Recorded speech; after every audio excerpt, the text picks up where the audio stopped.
think a lot of people talk about when they first came to Paris, what happened, what they remember. But you know what people never get into? No. Why? Mm-hmm. Why Paris? Where was that magical little seed planted, and how? We all know the repercussions. You love Paris. You're a Francophile. But why?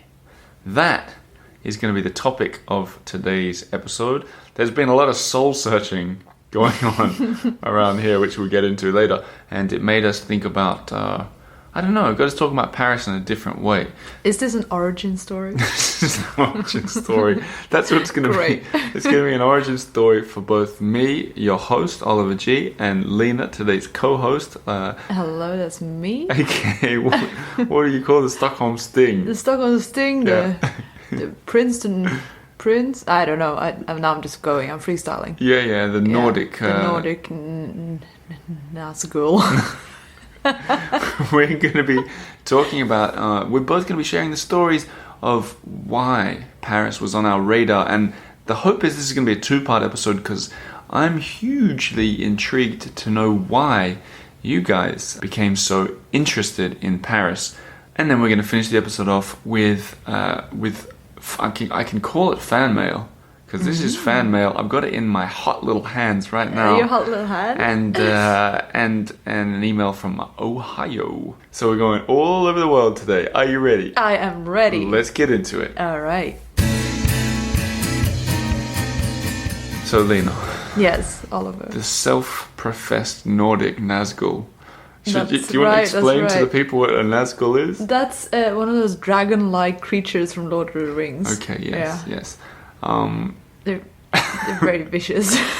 I don't know where that came from. No, I think we should explain. Anyways, doesn't matter. We need to explain a few things. Background before we get into the origin story is today on Monday, Lina and I were meant to be getting on a plane and heading to Australia. Yes. I like to keep the show extremely positive. Very much not on our way. Exactly, that's the thing. I like to be positive on this show. All through the lockdowns and everything in Paris, we kept it really positive. But this is bad news. We're not going to dwell on it, but I think a lot of you knew we were planning a show in Melbourne. That's been, we won't say cancelled, but it's definitely been postponed. It's not happening this week. No. And neither is the Melbourne please don't trip. show up. Yeah, well, it's okay, because I never got a location for it. Yeah. I could sense that we don't want to stick into this too deeply here, but the rules keep changing and it became impossible. We might still make it to Australia for Christmas, but who knows? Anyway, the point is we had a whole different lineup for the next couple of episodes that got thrown a little bit. So we're doing a two-parter here, and we're talking about this origin story. With all these flights getting cancelled, looking around, as I said, we did soul searching. That's you get right. a bit introspective. And then I think one of us said, why the heck are we in Paris anyway? And then the other one said, that could make a good podcast episode. Is that how it went? That sounds very much like, who said what? I don't know. You then me. Maybe. Yeah, Who knows? no, that didn't actually happen. But we did get talking about why. And Lina's reason for coming to Paris is very different from mine. And we're talking about the first time you came here, not what made you decide to move here if you live here. No, because that might be different. You might have visited a bunch of times and know a lot about the place, but the very first time. My reason for moving here is pretty boring. I got a job. Yeah. That's it. Yeah. A lot of people know that story. That's like a million other people. Your reason for moving here, equally sort of... Not that intriguing. Yeah. But the why stories are really cool. And what I think we're going to do is I'll start with mine. These are stories I've not told on the show before. You'll dig a bit deeper into yours, which you've hinted at. Sure. It involves French literature. It does, yeah. We can say. Highbrow. And then we're going to turn it over to you guys for a future episode. So let's start. Maybe we flip the script here and you become the interviewer. Okay, happily. And therapist. So we're... All right, Oliver on the couch. Yes. So, are you ready? Are you ready to tell us why? What made you want to come to Paris the first time? Very good question, I must say. Yes. And yes. I think what it was, a 2-generation thing. Really? Yeah. So my dad and his dad both spent considerable time. How do you define considerable time? Well, more than a holiday. More than a holiday. Okay, both of them spent. You could even say both of them worked here. Yeah. Very different lived jobs. For part-time lived. But these are both wildly different jobs and stories that I heard growing up. So, starting with my dad, he often mentioned that he worked on a peniche. So what's a peniche again? It's like a moored boat, a boat that's up one of those big flat ones. Exactly. Yeah, well, okay. I don't know if it's one of or those like really long ones, houseboats. Yeah, types? it could have been a houseboat, but like by the Eiffel Tower, there's all those ones that are down. I think not on the side of the Eiffel Tower, but the other side. Attached to the right bank, essentially. Yeah. And I don't know how it happened. Maybe I'll interview him if we get to Australia. Yeah. But he got a job. Like, it was sort of like a student kind of job. They were like, hey, you can live on the houseboat for, I don't know, a month or 2 months if you paint it. It was something like that. Okay. So he spent some time here in Paris, and I never really got to the full story. It just never sort of came up. We heard it a lot. So it's like one of these things, like an anecdote. Oh yeah, it's like when I lived in Paris for a while. Yeah. And when you're a kid, you're like, oh yeah, he lived in Paris. Yeah. We didn't really ask many questions. I think there's more to that story, but he learned a little bit of French. He'd probably say he learned a lot of French. I wonder where he hung out most. Yeah, like if there were places that are still around, like bars and exactly. And because cafes. when I was younger, that didn't really mean anything to me. Yeah, where of course. did you hang out? Yeah, you wouldn't even know what he said. Yeah. And I guess I haven't been back to Australia since I started this podcast for 5 years. That is wild. It is insane. Yeah. So maybe when I see him next, I'll interview him. I think you should. Yeah, that would be fun. Depends if the listeners want to hear it. We'll see on social media. Put a peniche. Yeah. Put some kind of boat in the comments as a hint. I'm sure my dad will be watching. So he was there doing that, and I guess that would have been in the late 70s, early 80s. Which, weirdly... To me, that sounds so cool, by the way. Yeah? Like Paris in the 70s sounds so cool. Would it have been the 70s? He was born in 53. 1853. Yeah. Woo! Shots fired. Rust on the boat. So that means, let's say he was about 20, so maybe 1973, let's just guess. I don't know. Okay, so he was there in the 70s. There you go. So I'd heard a lot about it. He was there. It probably sounded quite romantic by the Eiffel Tower. Maybe he was sleeping on a hammock. I don't know. Wearing a stripy t-shirt, probably. Munching on a baguette. Yeah. So I guess he would have walked around a lot. Anyway, like, we'll get deeper into that story based on the emojis, I guess. But if you go back another generation to his dad... It's a 7053. I think we need to talk about how long a generation is. 100 years. Generation, okay. So great. My grandfather... And I don't think I ever talked to him about this, and he's not alive anymore. He was the president of the World Organization for Animal Health from 1982 to 1986. So he was a vet. He was like a leading vet in Australia, veterinarian. So he was the president of this organization, which was based in Paris. Is it still around? Yeah, the organization, yeah. So I got it up here. The World Organization for Animal Health is an intergovernment organization coordinating, supporting, and promoting animal disease control. So what I like think... bird flu. Exactly. That sort of thing. So I think it's like when there's like bird flu... Yeah. Or, those kind of... The big outbreaks, they'd be the ones that go, okay, this is what we need to do. Shut the border or whatever, that kind of thing, I think. Okay, interesting. So he apparently came to Paris an awful lot. And I think... And this, I want to research this too. But I think he... lived a very different life to what my dad did. So I'm imagining Dad would have been buying wine from a supermarket, sitting by the Seine, having a little picnic. Yep. And I imagine that my grandfather had a company card from a big organization like that. I don't know, but I think he stayed in nice hotels. Well, didn't you find a diary, No, he entries? wrote a book. He wrote a book. He wrote a book that I think he died before it was ever had a chance to be published, I think. Yeah.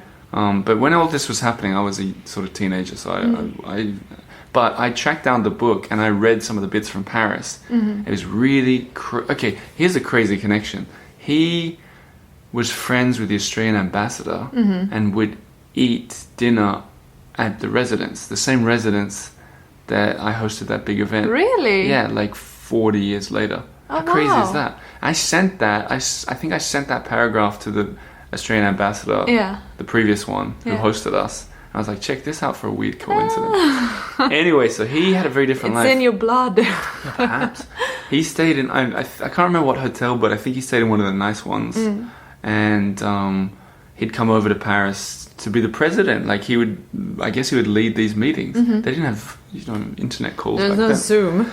So the sort of end to that cool story is when I moved here 5 years ago, I once went to go and look at the offices just to go and see, I was just like, I'll go and see where his offices were, and it was just north of Parc Monceau, the beautiful Parc Monceau, and In the 8th arrondissement. beautiful park, I love it. And I found the offices, and I rang the bell or whatever, and they're like, yeah, who is it? And I was like, I think I explained to him. It's me. I was like, my The grandfather prodigal used grandson. my grandfather used to work here. Could I come and have a look? And they let me in. Yeah. And I said to the sort of receptionist or whatever, I was like, hey, in the 80s, my grandfather was like the president of this place. Could I have a look? And they go, yeah, maybe. I think they said, oh yeah, his picture's on the wall. And I was like, what? And he took me into the next room, and there was a room with, this is 5 years ago, I don't remember exactly, but maybe like 15, 20 photos of people framed on the wall with the little plaque saying that they were president. And he was there. And it was so weird to me to think that there's a photo of my grandfather hanging in the city that I moved to. Yeah, there's a connection. And I didn't even know that he's there. So he's How hanging. bizarre. The picture of him is hanging in Wow. in the 8th arrondissement. So I assume I heard stories about that too, or maybe that led my dad to want to come here. And, Although he would have been here in 82, and my dad, we just said, was here in the 70s. So it could have been the other way around, but who knows? For all we know, that my grandfather was coming before, but there was this connection, and I don't think either of them stayed very long here at all. But I heard about it; it was in my mind. I don't think either of them spoke exceptional French. So it's not like I grew up hearing French conversations. Not like coming from, you know how some families are like big Francophile families? Yep. So it wasn't really like that. One of our friends two of our friends here from Australia are from big Francophile families. Yeah. Like in Australia, they've named children with very French names. and they all got houses over here and stuff. Speak French. Yeah. So there you go. But it wasn't like that for you. No, not at all. But it probably prompted me to study French at school. I assume. Isn't it funny how all these like the little things that we hear from our parents and grandparents, how that really shape what we decide to do? Poor Otis. Don't read Roger again. I want to become a dancing liger. That leads us to your story and this literature. I'm expecting Molière. Yeah. Because when you talk to me about your taste for French literature, and I always ask you about it, and you're always cagey. You're always so cagey. I know. I expect. No, this is good. It's you good use the word stuff. literature all the time, though. Literature. I think that's a nice kind of broad, very broad way of describing genres. Yeah. Cool. Of multiple varieties. Right. So like plays and that sort of thing. This is not that. This is called. Okay, I read from the cover of this literature. Yeah. Piece of literature I got in front of me. Well a New thumbed, by the way. York Times best. It starts with the. Yeah. Debutante, divorcée. 2 French words. I know. Whatever that means. Yeah. What does it mean? Well, I guess it's like, a debutante. Yeah. Debutante, like, coming out in society, Yeah. those. Yeah. And then divorcée. Okay. So. By Plum Sykes, and we mentioned Big this. Lamb. We mentioned this a couple of weeks ago on the podcast. Okay, so this book is from 2006, and I would have been an impressionable teenager by this time. Yep. So in Sweden. In rural Sweden. Well, rural. I was in Stockholm, but still, it sounds good. When you read this book, would you have read it in English or Swedish? Swedish. Because something a lot of listeners don't know about you is that you learned English really late in life. Especially considering you speak it fluently. Yeah. Like, people would probably guess you started learning from the crib, but no. No. How old were you when you... I mean, you start learning like cat and dog and that sort of thing in school when you're maybe 7. But it's not, it's nothing really. When you were 16, how good was your English? Oh, it was not good. So I moved to London when I was 18. And I packed my bags, ready to go. And I thought my English was like, I studied English in school, as you do as a Swede. But, I came to London and I was like, I have no idea what this language is. Yeah. Like, I don't know what they're saying. Because a lot of Swedes speak American English. Did you have that as well? Yeah, and they had these... So you had an American accent when you were 16, probably? Probably. Is there footage of it? That'd be so cool. Oh my God. I hope not. I'm lovely Lina. I just read a great book, The Debutante Divorcee. I want to tell you about. Divorcee. No. But then you would have got... That's why you get that little sort of British... tiny lilt in your voice. I don't know. Yeah, it's not I guess. American anyway. Yeah. Okay. It's a melange. Yeah. It's a melange. So you're 16 and you're reading this book in Swedish. I am impressionable. I read it in Swedish and I am like, whoa, this is glam. Yes. So, in this book you follow the life of this it girl in New York, and she has all these like adventures with a new husband. And at some point they find themselves in Paris, and that's what really stuck with me. And I think we need to flash forward to today, because Lena had mentioned this book to me in passing a couple times. Yeah. And it's just funny because I don't think you knew the title, or didn't know? No, there was something I can't remember. I think I had to like really think of the title. Because Lena always used to say to me whenever we walked past Rue Bonaparte, I think, or La Durée down there. You'd always say this is why I came to Paris. This is the reason. And then I tracked down the book and surprised Lena with it as a gift, which is why she's holding it in her hand, and she's just finished reading it. I know, and I had to read to get to this part of the book. I had to plow through. But hang on, 139 pages. Was it plowing? Is it? Let's be fair. Okay. Plum might be listening. Yeah, hi Did Plum. you enjoy it? Love you. You did finish the book. I know. Thanks, Plum. I know. For the inspiration. It's very, it's very, it's easy. It's easy digestible. Yeah. So someone emailed. You know what I wish we did more in this podcast is read the emails pertaining to the previous episodes more, because someone wrote in about when we discussed this book and just tried to put it in a genre, and they said those kind of books, we call them bodice busters because of the picture on the front is like the they're busting out of their top or something like that. I don't know about that. It sounds like some sort of adult entertainment. Yeah, I don't know if that was the right... I don't know. I would call this... If this was a movie, it would be like rom-com. Okay, cool. Yeah. Okay. And are you gonna read to us? Well, I might. Please. Give you a little... what do you call it? An excerpt. Yes. Are you ready for this? Yeah. Okay. I'm imagining you now as a Swedish-American 16-year-old reading this. Yeah. No, but actually, like, and really impressionable. Kind of maybe hearing about Paris. Very impressionable. The highlights in my hair, they were too broad and too blonde, and when I came here after reading the book, when I actually did come to Paris with my family, I dressed differently for Paris. So that's also another thing that's really interesting.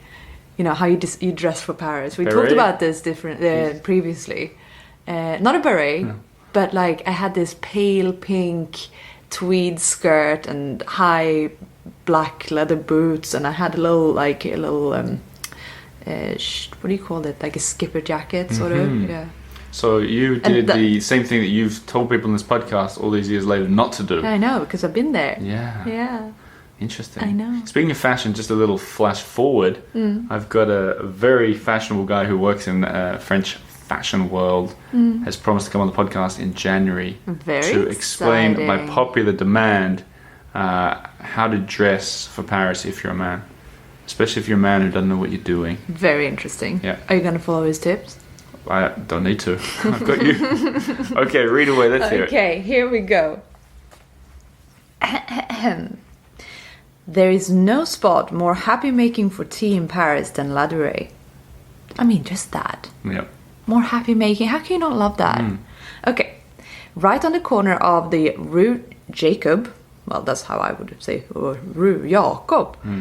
That's And probably why Ru Bonaparte. That's probably why it spoke to you so much. Yeah. Because that's her dad's name. Yeah, that's my dad's. Hi, Dad. And the Rue Bonaparte. The velvet-lined, gilt-trimmed patisserie is the most romantic cake boutique in the world. Everyone should go there once with a brand new husband. With the waiters in white jackets serving okay, I don't know how to pronounce this. Vervain? I've never seen that word in my life. Vervain tea? Vervain tea in silver pots and fluffy framboise macarons on pastel pink china. The whole thing makes you feel like you're Coco Chanel. Right. I don't know how that makes you feel like you're Coco Chanel, but you know, you get the idea. I was like, this is glam. This is glamorous as nothing else. Yeah. Yeah. It continues. You want to hear more? Yeah, definitely. Hunter and I had spent most Hunters. That's a heartthrob, obviously. Yeah. It's a very heartthrobby name. Hunter and I had spent most of the afternoon wandering around the antique shops on the left bank. This is good. Yeah, It's, great. you know, Yeah, you've got sustenance here. Yeah, sustenance. Yes. Hunter. Our favorite shop was Camoglio, an exquisite decorating store selling unaffordable French fabric, including pistachio silk velvet at 300 euros a yard. Only in France, kids. Only in France. It says only in France, kids. It does. In brackets. It's amazing. Wow. Yeah. By 4 o'clock, we were exhausted and relieved when we finally found ourselves sitting in 2 navy damask armchairs at La Durée. Mm-hmm. Okay, so that's it. That is literally the reason I wanted to come to Paris. I love that you can tie it down to 10 paragraph. sentences. Yeah. That's How cool. funny. So you read that, you sort of I tucked read it away the... over and over Really? and over again. And I remember I brought the book with me when we did finally come to Paris. And it was winter and it was really romantic. I was with my family, so it wasn't that romantic. But, you know, it's still nice, an atmosphere. And I folded the page where this address was and tracked it down because it was before, you know, I didn't have a laptop or a smartphone or anything. So and how did it feel? Remember when you got there? Did it live up to loved it? it. Yes. Did you guys go in there and eat? Yeah, of course. What did your parents think about that? I think they were very sweet. I mean, it's a great place. Plum knows what she's talking about. Oh, Plum knows. Yeah, we've been there. Yeah. It's nice. So the La Durée is it's like that sort of tea room. Exactly. Everything. It does. I mean, like you do feel a bit like Coco Chanel. I give it to her. Yeah. Yeah. Vervain tea in the teapot. Okay, so you were in there. Your parents go along with you. Yeah, and my brother was there. He was like 10 or something. Yeah. Very grumpy. Not his thing at all. And, you know, had to cheer him up with overpriced patisserie. Wow. And then when you were going through it all, were you thinking, just love Paris? I just love it. Yeah. I was like, this hit the is... spot. Yeah. Oh, I loved it so much. Do you remember having similar... And I think I was just so amazed that it actually existed. That is cool. That was really cool. Yeah. And just to follow and it wasn't a specific street number. It was like the corner of these streets. It felt very, very, felt like Indiana Jane experience, exploring Paris and managed to find the treasure. I love when books have addresses in them. Yeah, me too. That I love it. In Paris on Air, I put the address of our old house. Yeah. Because I know that some people will go, well, I mean, no one cares where we used to live, but if you're walking down there, you can see the exact and also doors that I explain. Exactly. I think it's cool. I think it's nice. Yeah, it is cool. I love it. Plus, it gives it, like you said, it makes things way more tangible. If that sentence that woman had written was, "We went to a beautiful tea room," you maybe would never have lived here. Exactly. Isn't that crazy? Yeah. Yeah. So those few sentences, that's it. So the seed was planted. Yeah. You fell in love with Paris. And I was going to ask, do you have if you read other books, similar books, did you find yourself falling in love with other cities? No, I don't think so. I think that it just stood out. I remember it to this day so clearly. I think it just really hit something, struck a chord. Well, that is a lovely story. Both our stories pretty different. I'm wondering now that you say that, I'm wondering if there's because I think you also probably have relatives with connections to Paris. Like I'm sure your dad and mum went to Paris before. Yeah, they did. So for their honeymoon. So they were here in the honeymoon? Yeah. Okay. Yeah, in the so 80s. you have these stories as well, like mine were. So I wonder if I have stories like yours too. Yeah. Like if there was I don't know, an Edith Piaf song or a movie or something that I had heard and been like, oh, I want to check that out. Yeah. Well, that reminds me, like that, how my parents came here on their honeymoon. Yeah. It's so sweet because I have another memory. I really wanted to see the Sacré-Cœur and the daffodils that underneath, the park with all the steps underneath it. Because that's what they've been talking about from their honeymoon. Wow. They came there in spring and they were like, the daffodils were blooming and you got to catch spring in Paris. Your parents said that? Yeah. Wow. Spring in Paris is the best. I just remember something from a book I read when I was a little boy that stuck with me to this day. A fact I used to love, that the Eiffel Tower expands in the heat, right? And I remember I heard it the first time. I thought, that is the coolest thing I've ever heard. It expands a couple of centimeters, a couple of inches, because it's made of iron. It expands, whatever. And then I heard it a lot more when you come here. It's one of those facts you hear a lot. People like a tour to say. guide fact. And I added it to Kylie the Crocodile, or maybe Roger the Liger in the facts section at the end. Yeah, you did. And I think it's a nice little full circle thing as well. Oh, I didn't know that. Yeah. That's cool. All these new stories. Anyway, so the idea is I want to hear your stories at home, why you got into Paris. I know there are going to be some cool stories out there. I think I'll gather the best stories, or it'd be cool if people put comments on Instagram. We'll put up a picture of us both, or we'll share stuff during the week on Instagram, on Facebook, on Patreon. I want to talk to the Patreon members, because you know what? I had this idea so we didn't even mention this, 2 million downloads. Oh yeah. Yeah. Yeah. The Eiffel Tower detail. has 2 million downloads. 2 million, which is crazy. I wrote in the weekly news that I was trying to make sense of it.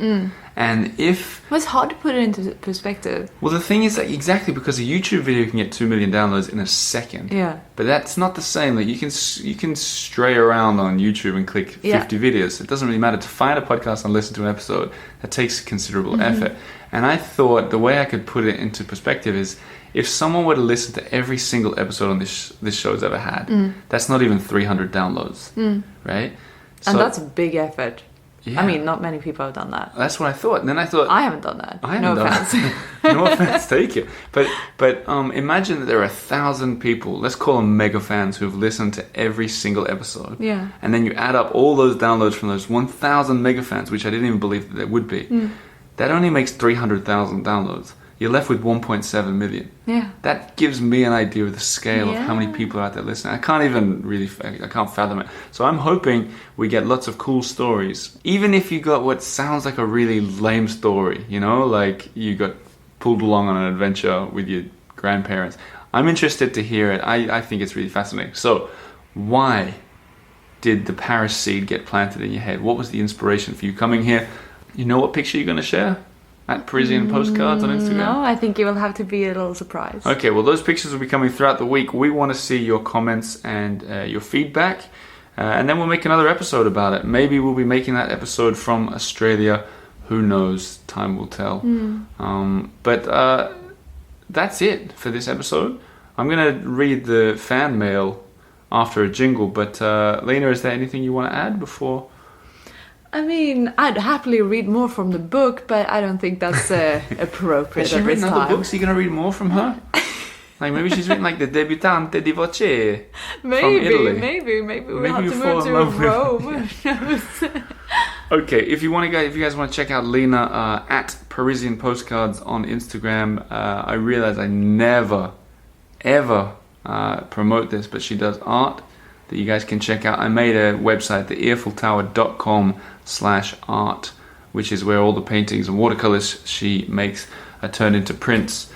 That's right. And then come say shipped hi. out. Yeah, go and check it out. Virtually. Parisian Postcards. All right, well, let's get into the fan mail. Okay, everybody, time for a bit of listener mail and emails and stuff. Lina, you're going to hang around and read one of these out, I think? Of course. If you're brand new around here, I often end an episode with reading out people's emails, and I often love it when you put a question in, because it gives me something to answer. But this one is a very special email that I'm going to read out. It is from, I said, Cincinnati, Ohio. And it popped into my inbox the other day. I've listened to all the podcast episodes, is the title. Wow. And this is from Amy Agan. And it's a name I recognize. We'll get into that in a second. She says, "Hello, Oliver. Well, it took me 2 years and 4 months, but I finally have 0 unplayed episodes of 292 episodes of the Eiffel Tower Paris. And I listened to the final episode yesterday on the same day you hit 2 million downloads. Congratulations." Well, thank you very much. Double thank you there. She continues, "I am not a podcast person." Interesting. Mm-hmm. "Yours is the only podcast I've ever listened to. I never had the desire to listen to one, but then in August 2019 I found myself with some long car trips and singing along with music was not cutting it. I needed to be entertained. I decided to finally look at this podcast app on my phone and look up something related to my favorite city. The Eiffel Tower? That sounded familiar. I think one of my friends mentioned that to me. And I'm still trying to figure out which friend that was." So I guess she just typed Paris into... Yeah, so just like a random search. Cool. "I decided to download a few episodes." There you go. "And that was the most enjoyable 90-minute drive ever. I'm also not a fan of driving. Tough customer." "The rest, as they say, is history. Patreon supporter, Kylie, Roger, Mailer, and now I've listened to every episode." It continues, but I just want to explain something here.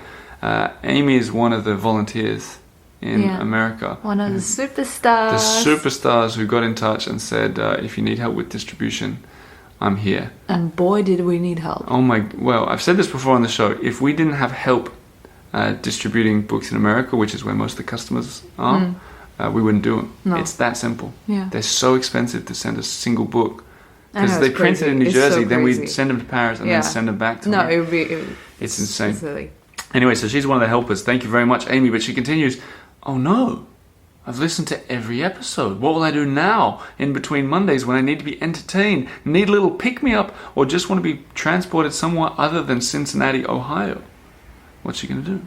I don't know. She says, "Well, I'll listen to the Eiffel Sweden, of course. Well. I started on this morning's drive. I forgot that my podcast app defaults to the most recent first, so I was halfway through episode 9 before I realized it. But you and the lovely Lina had me cracking up at the weird Swedish traditions. Thank you, Oliver. You're a breath of fresh air in this crazy and often negative world." Aww. Thank you. Thanks, Amy. That's really what a lovely. message. Obviously, you're lovely to begin with, helping us out with the books. But I love getting messages like that. It's so cool to... I mean, I know you say this a lot, but like...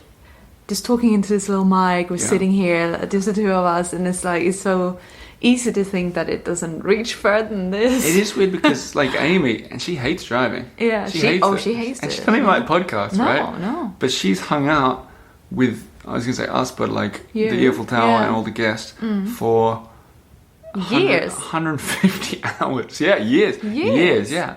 2 years and 4 months. Yeah. So that is just super cool. Super cool. And when I wrote that, I've written emails recently saying that all these stats and stuff, there are a lot of people that have listened to every episode. So to you guys, thank you very much. It means a great deal to me. And you wouldn't believe my surprise when I went to the P.O. box the other day to pick up some mail that there were 2 postcards. And I love postcards. I bought a big batch of them the other day and just sent them out to anyone that wanted any. And suddenly some started coming back. And it gave me an idea, but I thought we'd read one. Do you want to go first or second? You go. So I got one, and on the front it says, "Hello from Wisconsin, the Kringle State." I don't know what a Kringle is, but it looks... What do you think that is? It says in small letters bakery there, so I assume it's a baked good. It looks like a churro. It looks like a churro that's been sliced in half, folded upon itself, and filled with chewing gum. Yeah. I mean, obviously it's not chewing gum. Like butter? I don't know. Anyway, it's the Kringle State. Oh yeah, Kris Kringle. Maybe that is in the shape of the state of Wisconsin. Ah, that makes sense. It kind of looks like a sock. Like a lopsided loaf of bread. Yeah, or a sock. Sock, yeah. Sure. So this, it comes in, "Hello from Wisconsin, aka the Dairyland State. The Kringle is the official pastry, I got excited, of Wisconsin and is only made in, well, how do you pronounce that? Racine? R-A-C-I-N-E? Racine? Raisin. Wisconsin, I'm guessing Racine, where we live. Cheers from Renee. P.S. Do you follow NBA basketball teams? This year's champions were the Milwaukee Bucks." And then it says, "Do you have any favorite teams or players?" I'll tell you, Renee, I'm just a bandwagon fan. I like Steph Curry. I liked Michael Jordan, LeBron James. But I'll tell you, ever since I mentioned that I like basketball on the show, some people send merch from their respective teams. You've got a bunch. I got a Cleveland Cavaliers hat. Hats, yeah. I got a Portland Trail Blazers like warm-up T-shirt, and I got Miami Heat T-shirt. Amazing. And hat. And hat. And baby merch. And baby merch The whole too. family. Decked out. I love it. And sometimes I wear it around Paris. Yeah. And people comment on Instagram, I didn't know you were a Miami Heat supporter. I'm like, no, I'm not. Am I? Anyway, loved the postcard with the Kringle. I learned something there. Thanks, Renee. What have you got there?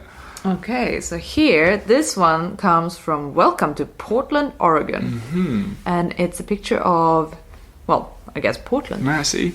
Look at that. Lots of bridges. Lots of bridges. Yeah. Kind of like Paris, but with way many more skyscrapers. That's true, yeah. Yes. And it seems like the bridges are closer together there. Mm-hmm. I'd say so, yes. So this one says, Hi Oliver and Lina and Otis too. Oh. Okay, recent, up to date, nice. Yeah. Just a quick note as a thank you from sending me the lovely Paris postcard. Yeah. Okay, so what you mentioned before. Kickback, finally. Sending this from where I live. Hope you will be able to visit someday. From Judith. Judith. Is it Judith Solanke? It is. Ah, Judith. Yes. A long-time listener. That's really lovely. So sweet. May I see? Yep. And look at the stamps there. There's a stamp with cabbage on it that says USA Forever. Where did that come from? And it says, know. Portland, many magnificent bridges unite the city of Portland. Well, that is beautiful. Thank you for... It gives me this idea. Thanks for sending me in, guys. What if I could get a postcard from every state in the US? You're going to start a collection? I think I am. So Yeah? if you're from any of the states not mentioned, send a postcard. And where to send it to, write this down. The Eiffel Tower. Don't use my name at all. Just the Eiffel Tower. 34 Avenue de Champs-Élysées, Paris, 75008. If I can get to all the states, we'll have a party. In America. In America? Yeah, why not? Why not? Oh, wow. Yeah. Okay. Especially if you live in a weird state. I assume there are a lot of people in the main states. What's But a hey, weird state? like the ones with fewer people. Oh, yeah. Like Hawaii. Yeah. Yeah. There you go, guys. That is the episode. We've given you something to think about, hopefully. Looking forward to hearing back from you, whether it's in a comment Yeah, I want to hear your stories. or a postcard. Sure. Maybe the story on a postcard. Yeah, why not? Why not? Yeah. Okay, guys. Thank you for listening. Lina, thank you for sharing a glimpse into your... My intellect. Yeah, into your life. And we'll be back with another episode, maybe from Australia, maybe not, who knows, but we'll be doing it with a smile wherever we are. Hopefully you're smiling out there too. Merci beaucoup. Bye-bye. And au revoir.